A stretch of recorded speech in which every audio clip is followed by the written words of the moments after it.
Number one, put God first. Put God first in everything you do. Everything that you think you see in me, everything that I've accomplished, everything that you think I have, and I have a few things, everything that I have is by the grace of God. Understand that. It's a gift. 40 years ago, March 27th, 1975, it was 40 years ago, just this past March, I was flunking out of college. I had a 1.7 grade point average. I hope none of you can relate. I had a 1.7 grade point average. I was sitting in my mother's beauty shop. They still call it beauty shop now? What they call it now? Yeah, I was sitting in the beauty parlor. I was sitting in my mother's beauty parlor, and I'm looking in the mirror, and I see behind me this woman under the dryer. And every time I looked up, she was looking at me, just looking me in the eye. And I didn't know who she was, and I said, she said, somebody give me a pen, give me a pencil, I have a prophecy.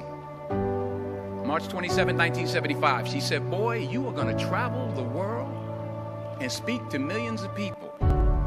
Now, mind you, I was flunked out of college. I'm thinking about joining the army. I didn't know what I was going to do, and she's telling me I'm going to travel the world and speak to millions of people. Well, I have traveled the world, and I have spoke to millions of people.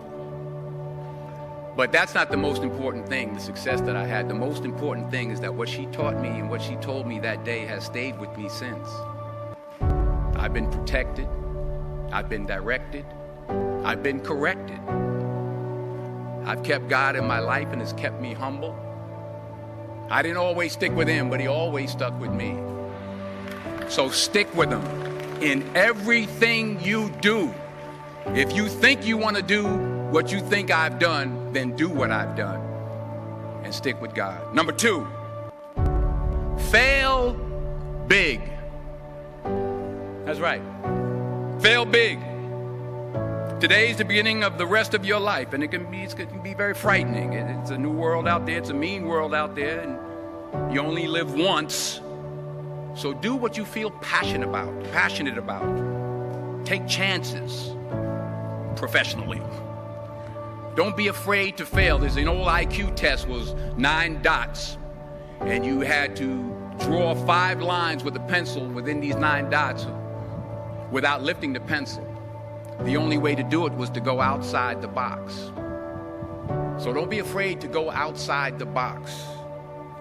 Don't be afraid to think outside the box. Don't be afraid to fail big, to dream big.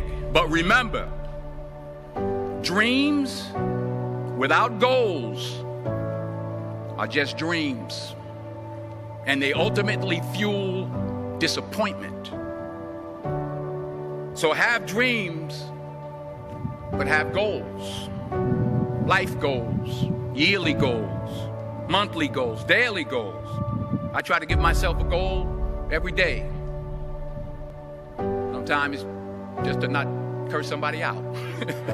Simple goals, but have goals. And understand that to achieve these goals, you must apply discipline and consistency. In order to achieve your goals, you must apply discipline, which you've already done, and consistency every day, not just on Tuesday and miss a few days. You have to work at it every day. You have to plan every day. You've heard the saying, we don't plan to fail, we fail to plan. Hard work works. Working really hard is what successful people do.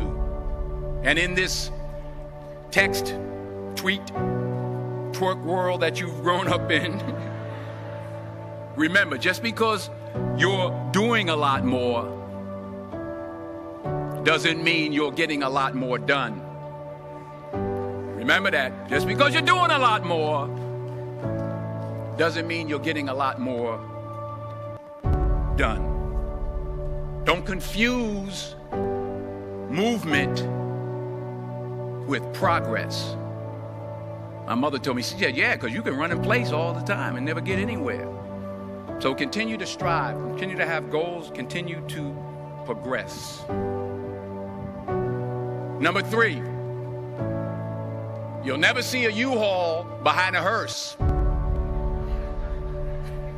I'll say it again. You'll never see a U-Haul behind a hearse. I don't care how much money you make, you can't take it with you. And it's not how much you have. It's what you do with what you have. We all have different talents. Some of you will be doctors, some lawyers, some scientists, some educators, some nurses, some teachers. Yeah, okay. Some preachers. The most selfish thing you can do in this world is help someone else. Why is it selfish? Because the gratification, the goodness that comes to you, the good feeling that I get from helping others, nothing's better than that. Not jewelry, not big house I have, not the cars, but it's the joy. That's where the joy is, in helping others. That's where the success is. Finally, I pray that you put your slippers way under the bed tonight, so that when you wake up in the morning, you have to get on your knees to reach them.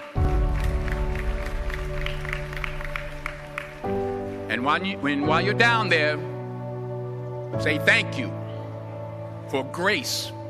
Thank you for mercy. Thank you for understanding. Thank you for wisdom. Thank you for parents. Thank you for love. Thank you for kindness. Thank you for humility. Thank you for peace. Thank you for prosperity. Say thank you in advance for what's already yours. That's how I live my life. That's why I am, one of the reasons why I am today. Say thank you in advance for what is already yours. True desire in the heart for anything good is God's proof to you, sent beforehand to indicate that it's yours already. I'll say it again. True desire in the heart, that itch that you have, whatever it is you want to do, that thing that you want to do to help others and to grow and to make money, that desire, that itch, that's God's proof to you, sent beforehand already to indicate that it's yours. And anything you want good, you can have. So claim it. Work hard to get it. When you get it, reach back. Pull someone else up. Each one, teach one. Don't just aspire to make a living. Aspire to make a difference.